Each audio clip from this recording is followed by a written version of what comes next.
दोस्तों आज हम इस वीडियो में डिस्कस करने वाले हैं जीव विज्ञान से संबंधित महत्वपूर्ण प्रश्नों को। ये हमारा प्रैक्टिस सेट नंबर 3 होने वाला है दोस्तों। तो वीडियो को पूरा देखिएगा।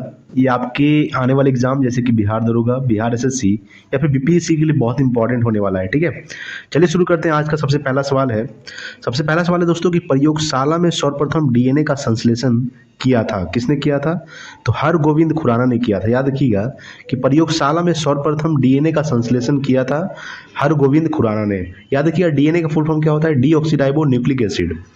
डीऑक्सीराइबो न्यूक्लिक एसिड ये डीएनए का फुल फॉर्म होता है दोस्तों। ठीक है, अगला सवाल है कि पैतृकता सिद्ध करने में सहायक होता है। याद रखिएगा कि पैतृकता सिद्ध करने में सहायक होता है दोस्तों डीएनए और फिंगर प्रिंटिंग। ठीक है, याद रखिएगा डीएनए और फिंगर प्रिंटिंग टेस्ट जो है ये पैतृकता सिद्ध करने में सहायक होता है। डीएनए का full form deoxyribo nucleic acid. अगला है दोस्तों कि डीएनए फिंगर प्रिंटिंग एवं डायग्नोस्टिक केंद्र अवस्थित है। तो ये हैदराबाद में स्थित है दोस्तों। याद रखिएगा कि डीएनए फिंगर प्रिंटिंग एवं डायग्नोस्टिक केंद्र जो है ये हैदराबाद में स्थित है, आपको ध्यान रखना है। ठीक है, चलिए अगला सवाल देखने वाले हैं। अगला सवाल है आपके सामने कि सेलुलर और, याद रखिएगा कि सेलुलर और मॉलिक्यूलर जीव विज्ञान का केंद्र स्थित है हैदराबाद में। ठीक है, याद रखिएगा कि सेलुलर और मॉलिक्यूलर जीव विज्ञान का केंद्र स्थित है दोस्तों हैदराबाद में। सेलुलर और मॉलिक्यूलर जीव विज्ञान का केंद्र स्थित है। अगला है दोस्तों आपके सामने कि आरएनए का संश्लेषण होता है, याद रखिएगा डीएनए से होता है। ठीक है, आरएनए का जो संश्लेषण होता है डीएनए से होता है। आरएनए का फुल फॉर्म क्या होता है? Ribo nucleic acid. याद रखिएगा राइबो न्यूक्लिक एसिड ये आरएनए का फुल फॉर्म होता है। आरएनए का संश्लेषण होता है डीएनए से। अगला है कि आरएनए में सकरा पाई जाती है। तो याद रखिएगा राइबोज। राइबोज जो है ये आरएनए में सकरा पाई जाती है। अगला है कि डीएनए में मौजूद सकरा है डीऑक्सीराइबोज। डीऑक्सीराइबोज जो है ये डीएनए में मौजूद सकरा है दोस्तों। अगला है दोस्तों कि केंद्रक में डीएनए का अंश होता है कितना परसेंट?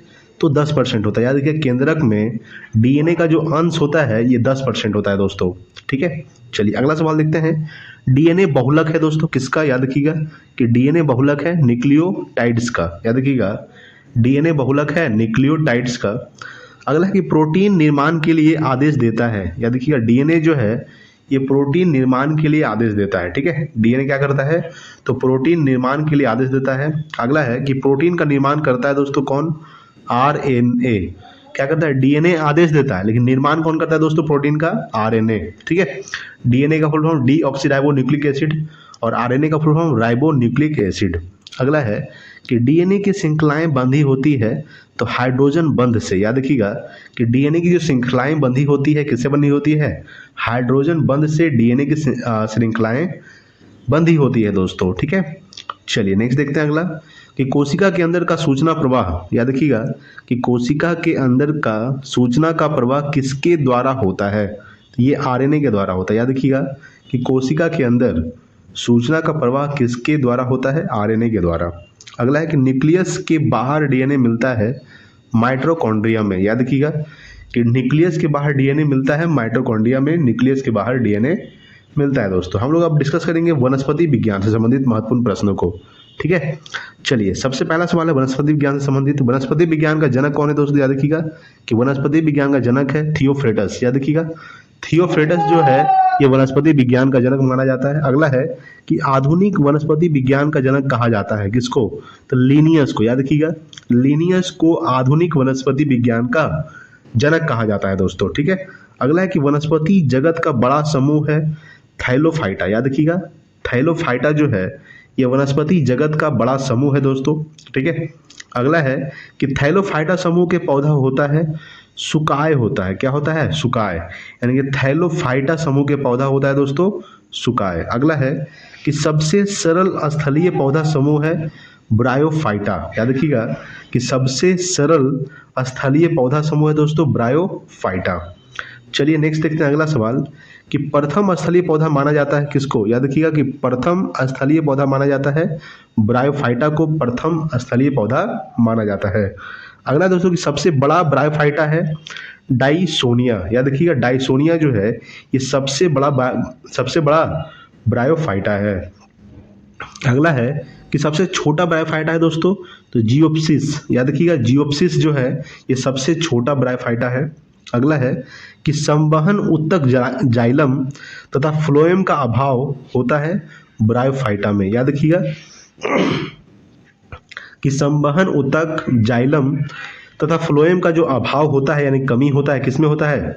ब्रायोफाइटा में होता है। ठीक है, चलिए नेक्स्ट है अगला, वनस्पति जगत का, याद रखिएगा कि वनस्पति जगत का एम्फीबिया वर्ग कहलाता है ब्रायोफाइटा। याद रखिएगा वनस्पति जगत का एम्फीबिया वर्ग कहलाता है दोस्तों, ब्रायोफाइटा कहलाता है। अगला है कि टेरिडोफाइटा समूह के पौधे उगते हैं नम एवं छायादार स्थानों पर। याद रखिएगा कि टेरिडोफाइटा समूह के जो पौधे उगते हैं ये नम यानी कि नमी वाले स्थान पर एवं छायादार स्थानों पर उगते हैं। ठीक है, अगला कि सबसे छोटा टेरिडोफाइटस है दोस्तों एजोला। याद रखिएगा एजोला जो है ये सबसे छोटा टेरिडोफाइटस है। ठीक है, चलिए नेक्स्ट है अगला शैवाल। शैवाल से संबंधित महत्वपूर्ण प्रश्नों को देखने वाले हैं। सबसे पहला सवाल है दोस्तों कि शैवालों का अध्ययन क्या कहलाता है? याद रखिएगा फाइकोलॉजी कहलाता है दोस्तों। याद रखिएगा शैवालों का अध्ययन क्या कहलाता है? फाइकोलॉजी। और कवक का अध्ययन कहलाता है माइकोलॉजी, जो हम लोग आगे पढ़ने वाले हैं। ठीक है, अगला कि शैवालों की कोशिका भित्ति किसकी बनी होती है दोस्तों? तो सेलुलोज की बनी होती है। याद रखिएगा कि शैवालों की जो कोशिका भित्ति बनी होती है ये सेलुलोज की बनी होती है। ठीक है, अगला है कि अंतरिक्ष यात्री प्रोटीन युक्त भोजन, जल और ऑक्सीजन प्राप्त करते हैं क्लोरेला शैवाल से। याद रखिएगा क्लोरेला शैवाल से अंतरिक्ष यात्री जो प्रोटीन युक्त भोजन, जल और ऑक्सीजन जो प्राप्त करते हैं ये क्लोरेला शैवाल से प्राप्त करते हैं। ठीक है, नेक्स्ट है कि आयोडीन बनाने में उपयोगी शैवाल है दोस्तों लेमनेरिया। लेमनेरिया जो है ये आयोडीन बनाने में उपयोगी शैवाल है। ठीक है, चलिए नेक्स्ट देखेंगे हम अगला सवाल। अगला सवाल आपके सामने दोस्तों कि सबसे बड़ा शैवाल कौन सा है दोस्तों? याद रखिएगा कि सबसे बड़ा शैवाल है माइक्रोसिस्टिस। याद रखिएगा माइक्रोसिस्टिस जो है ये सबसे बड़ा शैवाल है। और सबसे छोटा शैवाल है दोस्तों क्लेमाइडोमोनास। याद रखिएगा क्लेमाइडोमोनास जो है ये सबसे छोटा शैवाल है। ठीक है, तो सबसे बड़ा शैवाल माइक्रोसिस्टिस, सबसे छोटा शैवाल क्लेमाइडोमोनास। ठीक है, अब हम लोग देखने वाले दोस्तों कवक से संबंधित महत्वपूर्ण प्रश्नों को। सबसे पहला सवाल है कि कवक है क्या है? तो बहुकोशिकीय यूकैरियोटिक जीव है दोस्तों। याद रखिएगा बहुकोशिकीय यूकैरियोटिक जीव है कवक। ठीक है, कवक का जो अध्ययन है दोस्तों कहलाता है माइकोलॉजी। क्या कहलाता है? माइकोलॉजी कवक के अध्ययन, और शैवाल का अध्ययन फाइकोलॉजी। ठीक है, बहुत इंपॉर्टेंट सवाल है, अक्सर एग्जाम में देखने को मिलता है। अगला दोस्तों प्रमुख कवक है, याद रखिएगा ईस्ट। ठीक है, प्रमुख कवक है ईस्ट हो गया, मशरूम हो गया और खमीर, ये सब क्या है दोस्तों? कवक है। यानी ईस्ट, मशरूम, खमीर जो है ये प्रमुख कवक है। अगला है कि कवकों की कोशिका भित्ति किसकी बनी होती है दोस्तों? तो काइटिन की बनी होती है। देखिएगा कवकों की जो कोशिका भित्ति बनी होती है ये काइटिन की बनी होती है। ठीक है, अगला है कि कवक में भोजन संचित रहता है तो ग्लाइकोजन के रूप में। याद रखिएगा कि कवक में भोजन जो संचित रहता है किस रूप में रहता है? तो ग्लाइकोजन के रूप में संचित रहता है कवक में भोजन। ठीक है, चलिए नेक्स्ट देखते हैं कि डबल रोटी के निर्माण में उपयोग किया जाता है। अगला सवाल है कि डबल रोटी के निर्माण में उपयोग किया जाता है, क्या किया जाता है? तो सैक्रोमाइसेस नामक कवक। याद रखिएगा कि डबल रोटी के निर्माण में उपयोग किया जाता है सैक्रोमाइसेस नामक कवक जो है डबल रोटी के निर्माण में उपयोग किया जाता है। अगला है कि डबल रोटी बनाने में प्रयोग होता है दोस्तों ईस्ट का प्रयोग होता है। याद रखिएगा कि डबल रोटी बनाने में ईस्ट का प्रयोग किया जाता है। अगला है कि शराब उद्योग में प्रयोग होता है ईस्ट। याद रखिएगा कि डबल रोटी बनाने में उपयोग होता है ईस्ट का, शराब उद्योग में प्रयोग होता है ईस्ट का। अगला दोस्तों आपके सामने अब अगला सवाल क्या है दोस्तों देखने वाले हैं। अगला सवाल है कि बेकरी में ब्रेड बनाने के लिए, ठीक है, बेकरी में ब्रेड बनाने के लिए ईस्ट का उपयोग किया जाता है ब्रेड को मुलायम और लचीला बनाने के लिए। याद रखिएगा बेकरी में ब्रेड बनाने के लिए ईस्ट का प्रयोग किया जाता है दोस्तों, किस लिए? तो ब्रेड को मुलायम और लचीला बनाने के लिए किया जाता है। ठीक है, अब हम लोग डिस्कस करने वाले दोस्तों लाइकेन से संबंधित महत्वपूर्ण प्रश्नों को। लाइकेन, सबसे पहला सवाल है कि लाइकेन बने होते हैं कवक एवं शैवाल से। याद रखिएगा लाइकेन किससे बने होते हैं? कवक एवं शैवाल से लाइकेन बने होते हैं। ठीक है, ये आपको ध्यान रखना है। अगला सवाल आपके सामने है कि लाइकेन शब्द का प्रयोग किया था थियोफ्रेटस ने किया था। याद रखिएगा कि सबसे पहले लाइकेन शब्द का प्रयोग किया था किसने? थियोफ्रेटस ने लाइकेन शब्द का प्रयोग किया था। अगला है कि पेड़ों की छालों पर उगने वाला लाइकेन कहलाता है कोटिकोलस कहलाता है। कोटिकोलस जो है पेड़ों की छालों पर उगने वाला लाइकेन कहलाता है दोस्तों। अगला है कि चट्टानों पर उगने वाला लाइकेन कहलाता है दोस्तों, तो सेक्सिकोलस, याद रखिएगा सेक्सिकोलस जो ये चट्टानों पर उगने वाला लाइकेन कहलाता है, और पेड़ों की छालों पर उगने वाला लाइकेन कहलाता है कोटिकोलस। ठीक है। अगला है कि गोबर पर उगने वाले कवक क्रोप्रोफिल कहलाता है। क्या कहलाता है? गोबर पर उगने वाले कवक कहलाता है कोप्रोफिल। ठीक है। चलिए नेक्स्ट देखते हैं। अगला, लाइकेन सहायक होता है दोस्तों मृदा निर्माण में। याद रखिएगा लाइकेन किस चीज में सहायक होता है? तो मृदा निर्माण में, यानी कि मिट्टी के निर्माण में लाइकेन सहायक होता है। अगला है कि प्रयोगशाला में प्रयोग होने वाला लिटमस पत्र प्राप्त किया जाता है रोसेला लाइकेन से। याद रखिएगा कि प्रयोगशाला में प्रयोग होने वाला लिटमस पत्र जो है ये प्राप्त किया जाता है रोसेला लाइकेन से। अगला है कि इत्र बनाने में उपयोग में लाए जाने वाला लाइकेन है दोस्तों लोबेरिया इरवेनिया रेमेनीला। याद रखिएगा कि इत्र बनाने में, इत्र यानी कि जो हम लोग सेंट का यूज करते हैं, इत्र बनाने में उपयोग में लाए जाने वाला लाइकेन कौन कौन सा है? लोबेरिया इरवेनिया रेमेनीला। ठीक है। अब हम लोग देखने वाले हैं अनावृत बीजी से संबंधित महत्वपूर्ण प्रश्नों को। ठीक है। अनावृत बीजी, सबसे पहला सवाल है कि अनावृत बीजी यानी जिसको जिम्नोस्पर्म बोलते हैं दोस्तों। अनावृत बीजी समूह के पौधों में बीज होते हैं, नग्न होते हैं, यानी कि आवरण नहीं होता है। क्या नहीं होता है? आवरण। अगला है कि सबसे बड़ा अनावृत बीजी पौधा कौन सा है दोस्तों? सिकोया। क्या देखिएगा सिकोया जो ये सबसे बड़ा अनावृत बीजी पौधा है। ठीक है। अगला है कि सबसे छोटा अनावृत बीजी है जैमिया पिग्मिया। याद रखिएगा जैमिया पिग्मिया जो ये सबसे छोटा अनावृत बीजी है। ठीक है, ध्यान दीजिएगा। अगला है कि साबूदाना प्राप्त होता है साइकस से। याद रखिएगा कि साबूदाना प्राप्त होता है किससे? साइकस से प्राप्त होता है। आपको ध्यान रखना है कि साबूदाना प्राप्त होता है साइकस से। अगला है कि अनावृत बीजी पौधों में परागण की क्रिया होती है दोस्तों, तो वायु के माध्यम से होती है। किस माध्यम से होती है? वायु के माध्यम से अनावृत बीजी में पौधों में परागण की क्रिया होती है। अगला हम देखने वाले आवृत बीजी। ठीक है। आवृत बीजी में सबसे पहला सवाल है कि आवृत बीजी यानी कि एंजियोस्पर्म। ठीक है। एंजियोस्पर्म समूह के पौधों में बीज होते हैं, फल के अंदर होते हैं। कैसे होते हैं? फल के अंदर होते हैं दोस्तों। अगला है कि सबसे बड़ा आवृत बीजी पौधा है दोस्तों यूकेलिप्टस। याद रखिएगा यूकेलिप्टस जो है ये सबसे बड़ा आवृत बीजी पौधा है। अगला है कि सबसे छोटा आवृत बीजी पौधा कौन सा दोस्तों?